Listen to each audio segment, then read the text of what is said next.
Hi, everyone. Happy Friday. I'm so sorry that I can't be with you today, but thanks to the wonders of technology, we can still talk about characterization and start thinking about all of the wonderful characters that you are meeting in Firekeeper's Daughter. I hope that you've enjoyed the first several pages of the novel.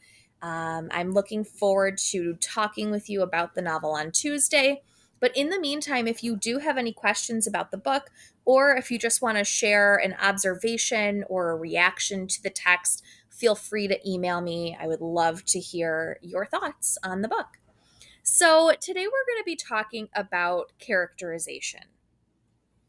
And before we get into exactly what characterization is and how to look for it, let me give you a brief overview of this activity and then also what you'll be working on for the remainder of the hour. So, in this mini lecture, I'm going to be talking about characterization. Be sure to answer any questions that might pop up during the video. Generally, they will just be to gauge your understanding and make sure that you are getting the info. After this video, there will be a matching activity that's part of the Nearpod, where you will match the characterization terminology with the appropriate definitions. Just a tip, if you haven't done matching on Nearpod before, it looks at the beginning like there are only 4 cards for you to match. You need to scroll down. If at any point your Nearpod isn't working, I know this is the opposite of my normal recommendation, but Mac users, try being in Safari. Okay, if it's not working, try switching to Safari. After the matching activity, there is a collaborate board. If you've used Padlet in the past, this is very similar. It's going to appear like a bulletin board where you can add your thoughts. There, you're going to briefly state what type of characterization you've seen so far in the novel. The types of characterization are what I'm going to be going over in this video, so don't worry if you don't know what that means just yet. After the Nearpod, you can silently read until the rest of your group is done. Remember that we're working in table groups. And then once everyone in your group is ready, you can move on to the next activity. As a group, you are going to complete the characterization exploration on Canvas. There's a document on Canvas. It's labeled characterization exploration. You only need to complete one as a group, but please work together. You should not divide it up. That activity asks you to think about characters you've met so far, what you know about them, and how you know it. Essentially, thinking about their characterization. If you still have time after completing and turning in that activity, you can start reading the next section. Okay, and like I said, I'm so excited to talk with you about the text on Tuesday. So let's dig into characterization. Characterization is the way that authors create characters. Okay, the way that authors create characters. So think about everything you know about the characters in the text so far, and then consider how you know it. There are 2 main types of characterization. Indirect characterization shows, it doesn't tell. A great way to remember this is steal. Steal, Steal. Writers communicating information through a character's speech, thoughts, the effect they have on others, their actions, and their looks, their appearance.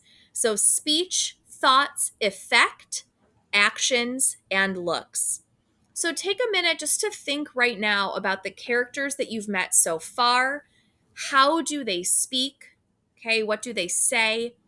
If we know their thoughts, mostly our main character, our narrator, what are those thoughts?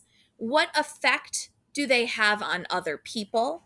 What do they do? What are their actions? And what do we know about their physical appearance? On the other hand, direct characterization tells, it doesn't show.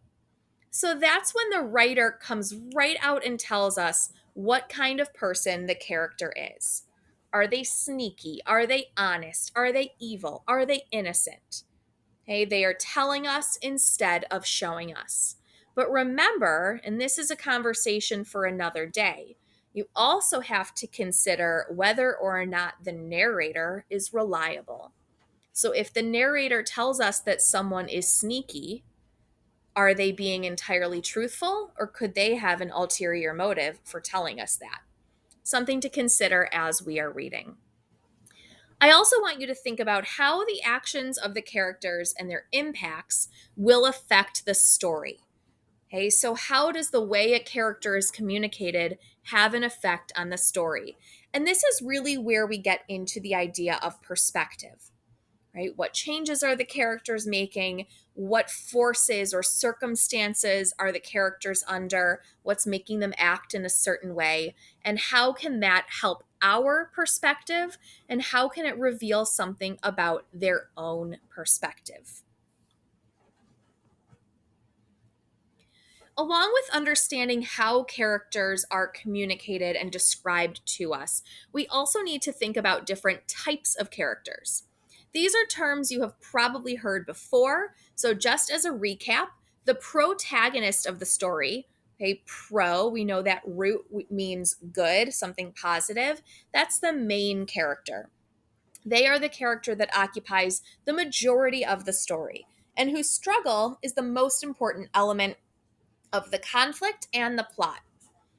Most of the time, we are rooting for that character.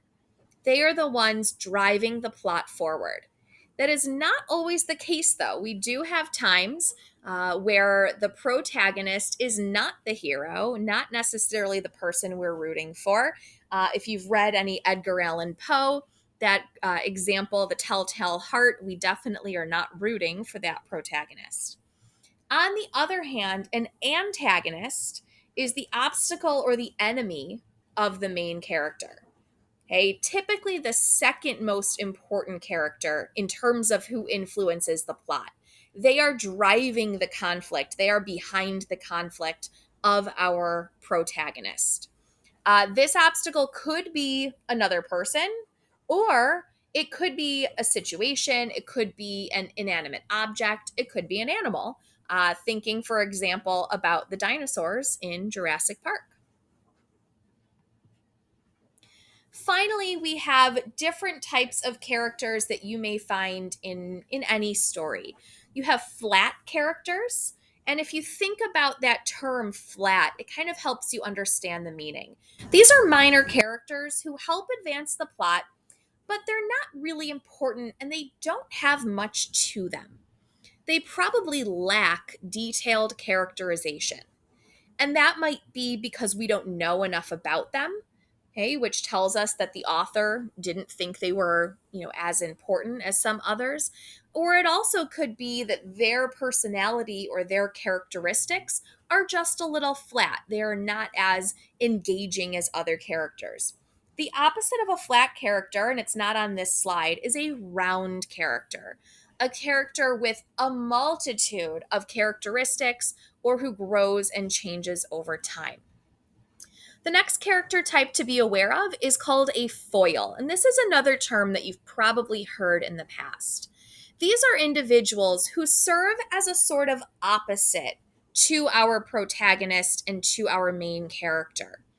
Okay, their characteristics are not necessarily obstacles to our protagonist, but by identifying the differences between the foil character and our protagonist, something might be revealed about the protagonist.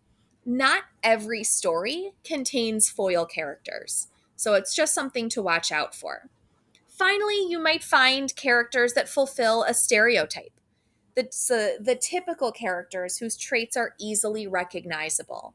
So when you see politicians or professional athletes or teachers appear in a story, think about the stereotypical elements that you would expect. In the story that you're reading in our novel, think about how the teenagers are portrayed. Do you see any stereotypical characteristics that are being used? I would also encourage us to think about that danger of a single story, right? When we only have a stereotype, we miss the rest of the story. Okay, the problem with stereotypes is not that they are untrue, it's that they are incomplete. that is it for characterization. My hope is that you've been able to understand how characters are created, both indirect and direct characterization, and then a little bit about the different types of characters. If you have questions, support each other. Ask your team, see if anyone can answer it. If not, I am available via email or we can check in on Tuesday. I hope you have a great rest of your day and that you enjoy reading the next section of Firekeeper and truly enjoy your weekend. See you all next week.